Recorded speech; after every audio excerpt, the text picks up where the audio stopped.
Hey everyone, it's Ashley Jones, Event Director at Marketing Showcase. Thanks for watching one of our recordings from Marketing Showcase Online. I really hope you enjoy it, and hopefully I'll see you at another one soon. So today what I want to talk to you about is how to build a high-performing integrated campaign during challenging times. Let me just turn off Outlook as well. Apologize. I think I always like to start these webinars by saying, look, my delivery of this content might be a little bit shaky.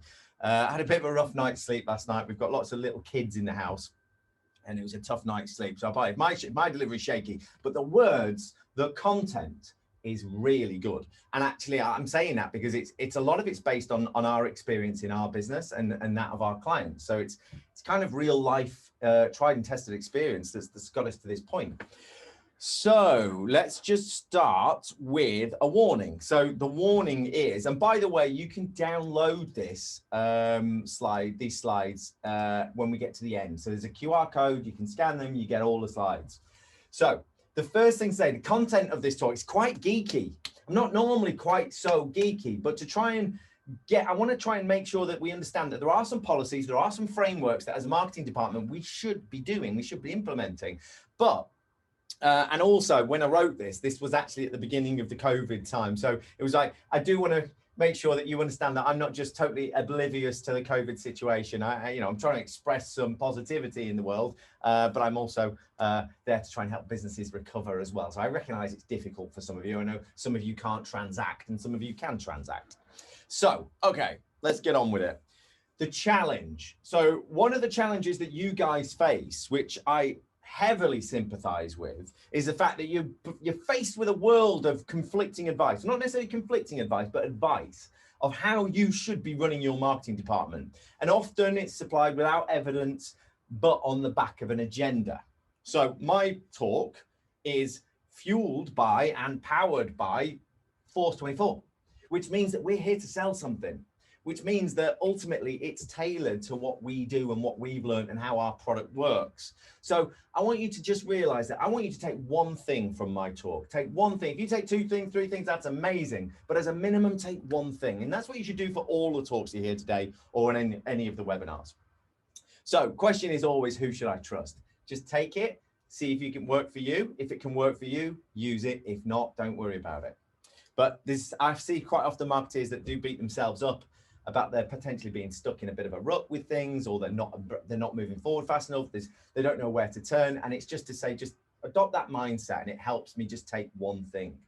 Okay, the other thing is, the problem that we've observed a lot of marketeers at this stage is the fact that during the uncertain times, running a campaign, so to speak, that's the last thing. I'm trying to do transactional or ad hoc campaigns out the door. Interestingly, in the travel and tourism world right now, everything's fully booked.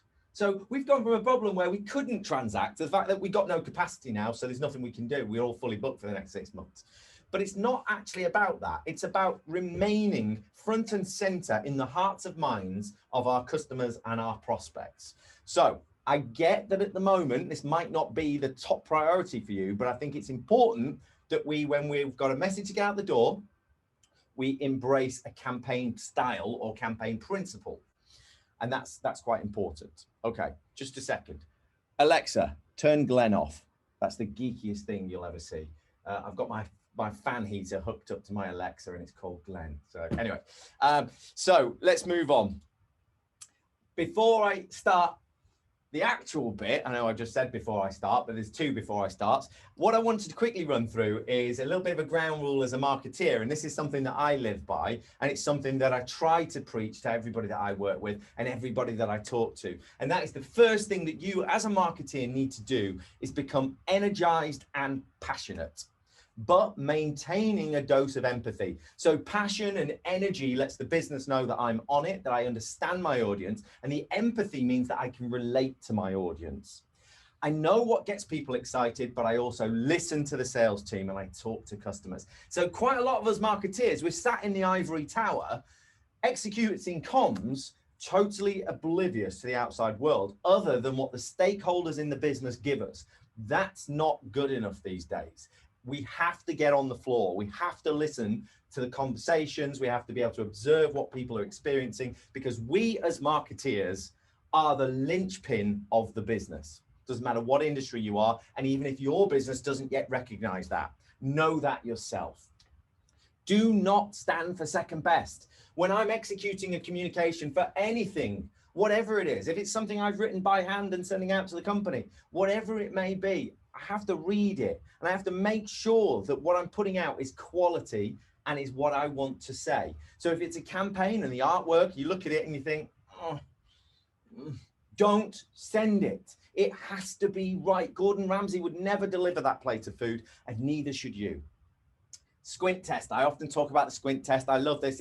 I think I invented this. I don't know whether it is mine or not.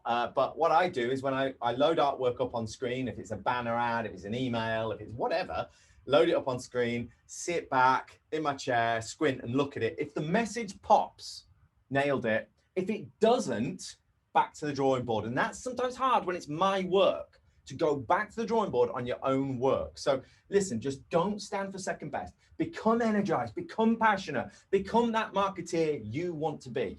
It's important. And remember, I make the difference. I am the glue, I am the magic, and I am the energy. And that's the bit that you've got to wake up every morning, you've got to pull the sheets back, and you've got to say that, looking out the window, I make the difference, I am the glue, I am the magic, and I am the energy. And if you can do that, people will probably laugh at you, but internally, that really does make you feel like a part of the company and that you're driving the company forward. So please, again, take one thing from what I'm saying. Okay, so definition of personalization. Now, this is from another talk, but it's also quite an important piece that I like to share with people. And personalization is not insert company name here. In fact, we did a webinar on this and we called it, You Had Me at Hello, insert brackets first name. And that's not actually personalization. If you think about it, personalization is sending the right message to the right person at the right time, okay? The fact that it's got my name in it didn't make the difference. The bit that mattered was you delivered to me a message that landed at the right time, contained the right content. So let's just break that misconception that personalization is insert company name, insert first name here. No, it's more than that. It's so much more than that. So let's talk about it. What is an integrated campaign? Now, first of all, just to help you, what I've done is along the way in our marketing department, I created methodologies like the PLUS methodology. Again, I said it was geeky. It is quite geeky. But I always say it's like, this is the lazy marketeer's dream, because it gives me purpose and it just gives me a path to follow. So if I have a campaign, to execute a campaign is really easy. I just keep on executing along the same lines. I'll talk to you more about that in a minute. It might sound very ethereal at the moment, but I'm going to land it in a minute. But the thing is, when I'm executing daily ad hoc one-off campaigns, this to these guys, something else next week to these guys, whatever, it's all fresh thinking. It's all new idea. It's all really hard on my head. And I can't maintain that passion and energy. So I have to create campaigns, and I execute those campaigns over time to particular data segments. So what I did was I said, look, we need a methodology and it's got to have a catchy name. It's got to be called the PLUS methodology. So all my messages within that campaign to that campaign segment must be persistent, they must be linked, they must be uniform, and they must be supportive. So that PLUS methodology is something that I've sense check all of the messages during that campaign. Now, I also understand that I've got stakeholders in the business saying, we've got to talk to these guys, we've got to get more leads here, we've got to do this, we've got to do that. And my job is to say, I'm the filter. So the filter comes in, the stakeholders are telling me to do this, or the business is telling me we need that.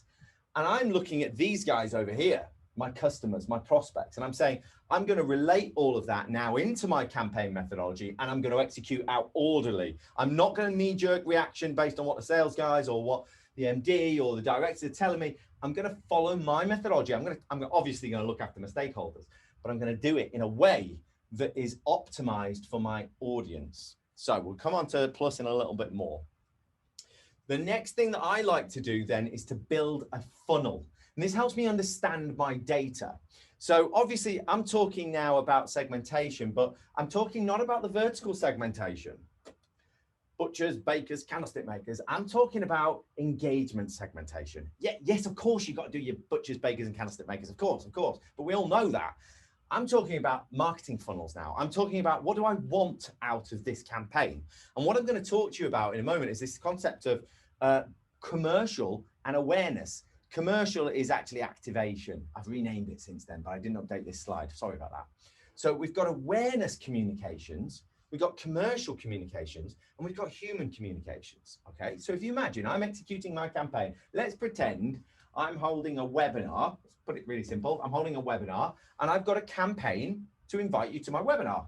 There's 6 touches in my campaign. I'm going to send you 6 emails to make sure I expose the maximum addressable base. What I've got, they're my awareness campaigns, okay? Beneath that, what do I do if somebody starts to show signs of engagement beyond just looking at my webinar? So they've had a look, yeah, cool, I'll come to your webinar, but then they've gone and said, oh, I'll download your price guide. Oh, I'll book a demo, well, or whatever your call to actions are, but not yet transacted. Well, they move into a commercial funnel, which means that they're in market, which means that they're ready to go. So I need to make sure that I can understand, what am I looking for? How am I going to identify the people that are doing that? Web tracking is a massive tool in the arsenal. Obviously, I said to you before, Force 24, you know, these are the tools that we bring to the table. You know, this is what we do. So I'm going to put some, again, it sounds very ethereal at the moment, but I'm going to land it in a minute. So the first thing is awareness comms and commercial comms. Let's take those. So the difference is, you see this email on the left here. It's an awareness comms. And awareness comms have a very distinct purpose. It is to educate, never sell. Never sell on email. You know this, I've told this a million times. You never sell. Salespeople sell, e-commerce websites sell, emails educate. So my awareness campaigns are all about very, very top level education. It's would you like to know how to build the perfect plain text nurture sequence? For example, it's free, come and have it. It's education, it's free. Whereas commercial or activation campaigns, would you like to download our price guide? So what it is, you can see the difference. Now, if I sent the email on the left in a rather unintelligent, unsegmented way to my entire base, let's say I got a 12% open rate. And then I sent this one to those people that shown the highest signs of engagement. It's likely I'd get a 70 or 80% open rate on this email. This is the power of automation if you're not already doing this. So the point being that me distinguishing, I've got 2 different types of emails going out. If I tried to send that one just out to my base, I wouldn't even get the 12%.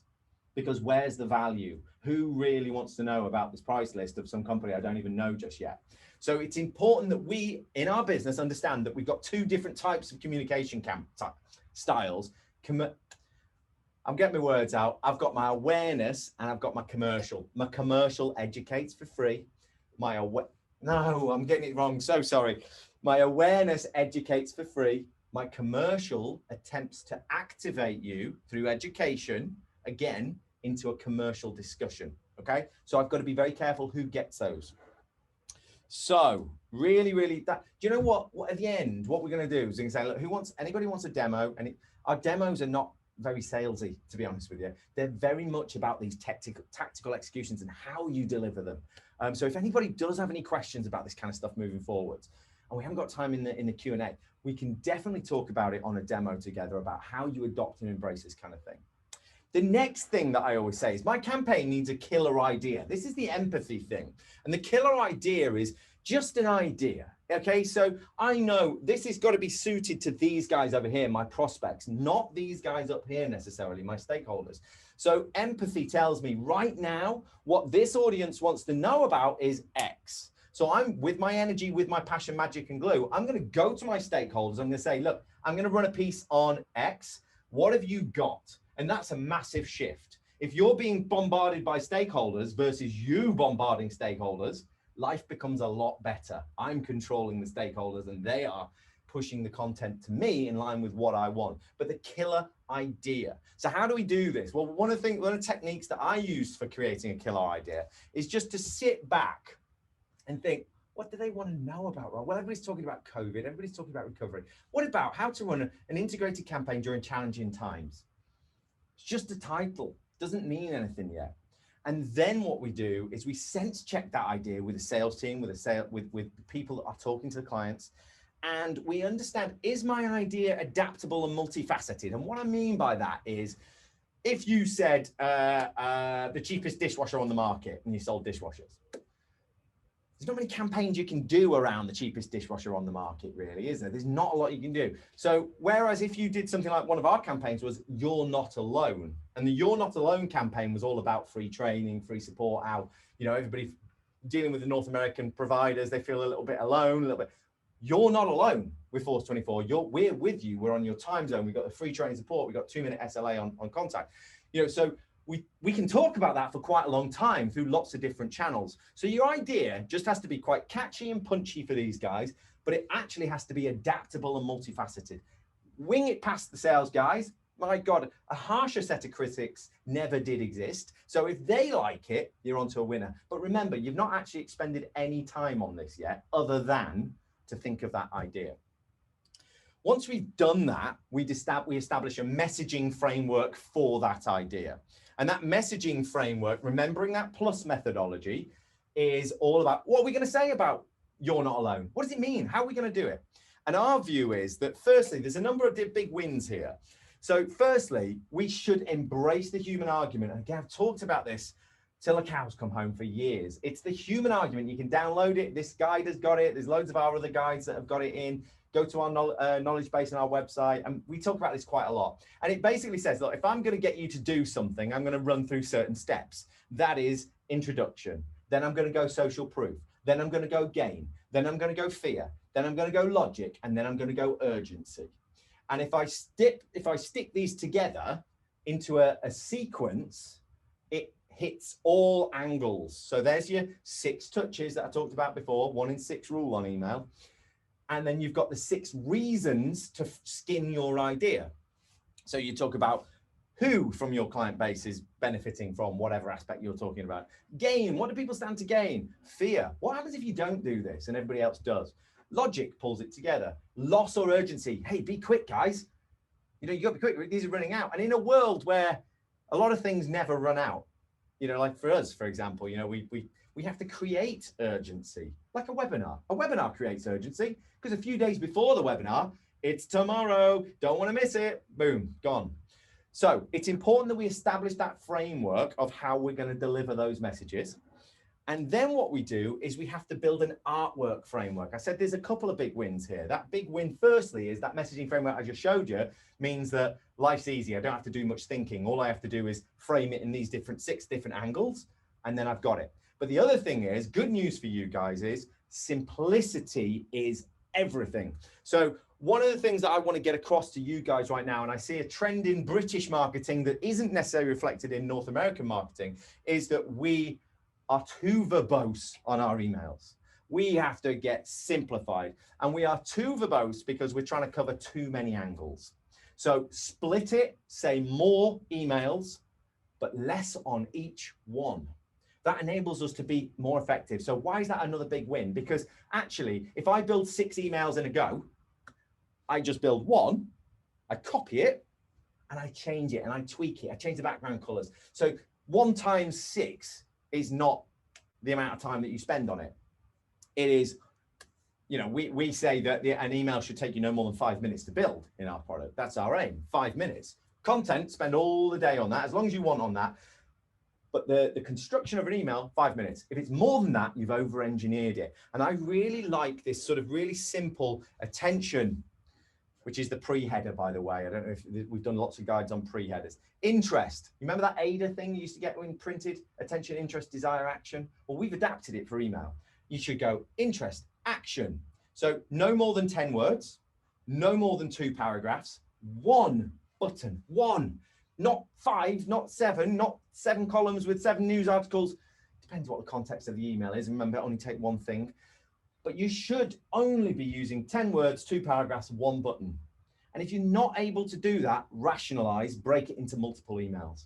So my job of producing those 6 emails is actually really quick and really simple. I shouldn't be changing my email design frequently. I've got different email usages. Yeah, okay, I might have a webinar invite email. I might have a survey email, whatever. But they're my templates and they're what I'm iterating along. You got this desire/trampoline. The trampoline is designed, or should always have this slightly more verbose section underneath it. So the eye comes down, down, down, might skip the CTA, hits this trampoline, sees all that text, goes boom, back to the button, clicks the button. That's the aim. So What I want you to do is start to look at your emails and say, am I using a multi-column approach, which is where you've got 2 or 3 columns in one go? If you are, stop it.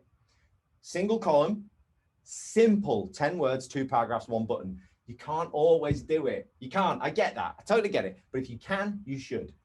Okay, moving on. So we now understand we've got the ground rules set. We've defined the funnel. We've established the messaging framework. What's next? Well, the next thing that we've got to do is message delivery. So one of the things that I've always feel is that when people are considering campaigns, the campaign destination is the last thing on their mind. The landing page is the hub and it's the starting block. So when we're sending traffic to our website, we've got to recognize that website converts at about 2%. Let's say your website's 2%, whatever. The landing page should convert at about 10%. By the way, a blog, if you're sending traffic from an email to a blog article, it gets about 1/10 of the main website conversion rate. So any traffic you send to a blog, you're likely not statistically to get any return on investment. So think about that one. So a landing page should always be the home for my content. I should always build that content around what I want people to do. Click here, become a customer, do this, download that, whatever. But really, really clear, succinct landing pages. And we've got a cool tool in our system which makes them dynamic, which means that if you've already filled your details in and we want to say, hey, come to our webinar, we don't ask you to type your name and address and all that stuff again. You just click, yeah, I'll come, because we know who you are. That's how tracking works. It's really cool. So we brought technology, and that brings up to a 20% conversion rate. So if you think about it, if you are sending traffic to a blog and you're getting 0.002 conversion rate versus potentially a 20%, that's your 10x, that's your 100x right there. That's a massive leap forward. And actually, one of the things that I always used to bleat on about was the fact, no, your website should be able to support this sort of campaign activity. I should be able to send them to a piece of content on my website, and the website will convert that traffic. That's what I always used to say, until I didn't, until I actually learned to shut up, listen, look at the data and go with it. So that's what I did. That's what I'm showing you now. And that's what one of the important factors in Force 24's success. The next thing, obviously, I'm selling now, automate it. So an automated journey like this should take you about 15 minutes. So our product's all about execution. So it's all about saying, you guys, there's 5,000 other marketeers in the UK, just like you, using this product right now. And our customer service reviews are insane. So the point here is the fact that you should be able to build an automated sequence, sending those 6 campaign messages and touch points out in 15 minutes. Okay, you've got to build the emails. So they're essentially 5 minutes per email, but then that's it for the entire webinar. You're done. You're moving on to the next thing. And then you run it, you see, wow, we had a really busy webinar. That was amazing, wasn't it? And you think, right, I'll duplicate that whole thing for the next webinar, or I'll use that now across here. But most marketeers within the first week feel, with our training, with our support, comfortable enough to do this following the methodology. So look, this is no longer a fad. This is just how it's done now. You know, I shouldn't be downloading from CRM. Well, I can do if I want, but I shouldn't be, after I've sent an email campaign, waiting 3 days, downloading the results, changing a spreadsheet, uploading them again, building another email, sending it out for stage 2. Doesn't happen, shouldn't happen anymore. So going back to what I was saying before, we commoditize the artwork, and the commodification of that artwork basically says the campaign just rolls. You can see here that the structural differences to this campaign are minimal. But the impact or the difference, I mean, actually, this is a not an awareness campaign. This is a commercial or an activation campaign. You can see how we're talking. The messages aren't about a webinar or a free guide or whatever. So if you ever see emails from us that look like this, that start talking about the unique facets of our product, it means that we've identified you as being somebody that's stepped a little bit higher than everybody else. Therefore, we're going to try and tell you why we're something different. Why, if you're using Pardot or HubSpot or MailChimp or Acton or whatever, you should come and take a look at Force 24, because 5,000 other people did and they're really loving it. Got to sell, you know, come on guys, forgive me. So listen, the key really is, and Ash, I think I've done it. The key really is we have to be more Gordon Ramsay. We have to understand what our customers want. We have to be able to relate what our stakeholders are saying to us, apply that to what we do, and get it out the door as something that they want. We have to be more Gordon Ramsay and not stand for second best. We don't let technology stand in our way and say, well, I can't build landing pages. I'll just have to keep sending them to my blog. It's not an excuse anymore. Or I can't build automated sequences, or I can't track web activity or do lead scoring, because it's not an excuse anymore, because the marketplace can. And now if you're still doing what you're doing and that, you know, you're still receiving the great results, that's amazing. Please do not change. I don't want you to break things, but at the same time, know that if we can, and we are experiencing a bit of a drop, this is why the market's waking up to a wider technology. So content exposure policy. Now, this is really geeky. This actually is more for the takeaway, but I can quickly cover it if Ash isn't about to cut me off. So the content exposure policy says that actually I developed some content, a guide, I've got a webinar, I've got whatever. What I do is I build a little table that says, what should I do? So here we go. Here's my campaign type at the left, SEO content, high value blog article, blah, blah, blah. What should I do? Should I make it gated? Should there be a form in front of it? Yes or no? How many text messages should I use to send to that content? How many emails? So SEO content, you know, we leave it alone, you know, all the way up to a commercial event. Well, I might even enroll in an SMS to tell people about my commercial event. And I've got 6 emails. And here's an interesting point. If I'm doing social media, I've got a 1-to-3 ratio on social media, which means that send 1 email, it's 3 social media posts to support that email. So granted, I know I can't necessarily target that on Twitter or Facebook or LinkedIn or whatever, but what I can do is around about the same time that those emails are landing, I could be executing my 18 social media posts to support the event. Do I use paid advertising? Yes. Do I use direct mail? Yes or no? So that's just for me. But the point is, I want you to say, what do I do? How do I do it? What are my content types and how should I do it? The next thing is the split test myth. I always like to talk about this, and this is all about A/B testing, right? I hate it. I think it's a waste of everybody's time. And what I like is iterative testing. So iterative testing is where I say, look, you know, I've done my thing. I'm a smart guy. I kind of know what my audience want. So therefore, if I can't tell the difference as to whether somebody's going to like it or not, the audience isn't going to give me a statistically robust enough answer in a split test. Instead, what I'll do is an iterative test where 3, 4, 5, or 6 of my communications will embody this principle, and 3, 4, 5, 6 will embody that principle. So my numbers are much higher. Now you're going to say, well, how do I do that? Well, thankfully, we've got an answer for that as a tech solution. But just understand the difference is there's so many statistical anomalies that in a split test, it's almost worthless. What time did you send it? Some people were in bed. Some people weren't in bed. Some people liked the message. Some people didn't. Most marketeers don't have tight enough segmentation to be able to really rely on A/B testing to get actual value out of it. Whereas if we did the same test over a longer period of time, bigger numbers, you get some really robust outcomes from it. Now, if you're saying, well, I'm BT and I've got 500,000 customers or 5 million customers, and yeah, I get it. A/B testing definitely works in that scenario. But most of our businesses, most of our clients have sort of 10,000, 5,000 customers or 200 customers or 20,000 customers. It's not enough on a single isolated data segment to form a statistical output. So this is that iterative testing. I mentioned it's in our product. I don't need to go into how it works because you can see that on a demo if you want. But how to evaluate success. Now, evaluation of success. So if I'm running a campaign of 6 touches, is it just how many people turn up to my webinar? Is it just how many widgets I sell? No, I've got to look back at my metrics to say, well, what is it that said that marketing did a good job actually? And is it the open rates, click rates? Yes and no. You should look at the open rates and click rates of every single campaign you do, but know that they are massively skewed, massively. Because if I'm sending a commercial campaign, I know I'm sending it to people that have already engaged. So they're there at their computer and they know who we are, so on and so on. So I'm going to get 50, 60% open rates. Doesn't mean that I should adopt that across my whole base. So what we do instead is we say, look, audience segment reporting. This is where we look at data.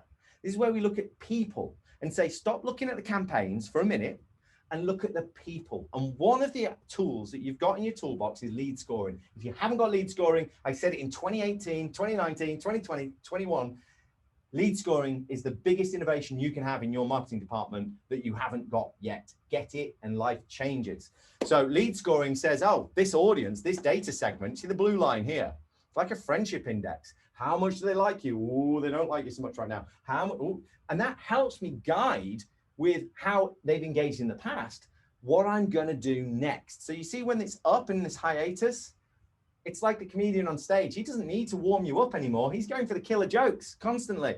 Whereas when the audience is in this point down here, you've got to warm them back up. You've got to go in with something. You've got to give them more, basically. So really interesting. And then member count timeline. I want to know if this is an automated data segment or if this is a manual data segment. Am I killing the data? So sales guys are collecting new records, let's say, or the website's collecting new records, and I'm sending out campaigns. Is my bounce and unsubscribe rate higher than my data collection? And the scary thing is, in a lot of businesses, when we send out communications, we aren't looking at this. We get 50 new prospects a week, whatever it may be, or customers or whatever a week, and we actually get 90 unsubscribes and bounces a week. So we're killing data at an alarming rate. So I want you to know that you've got eyes on that particular metric. Good news is, guys, you've successfully sat through one of my talks when I was a little bit COVID-y, a little bit, had my jab the other day. So feeling a little bit washed out. But that's it. We set the ground rules, we've defined the funnels, we've established the messaging framework, we understand the exposure policy, and we understand how to report on success. Hi everyone, thanks for watching another recording from Marketing Showcase Online. I hope you enjoyed it. Just to let you know, we've got all of the recordings uploaded to our brand new YouTube channel, so go over there and check it out if you want some more great content. We run these events once every month, free of charge, so head over to our website to grab tickets for next month's event. I look forward to seeing you there.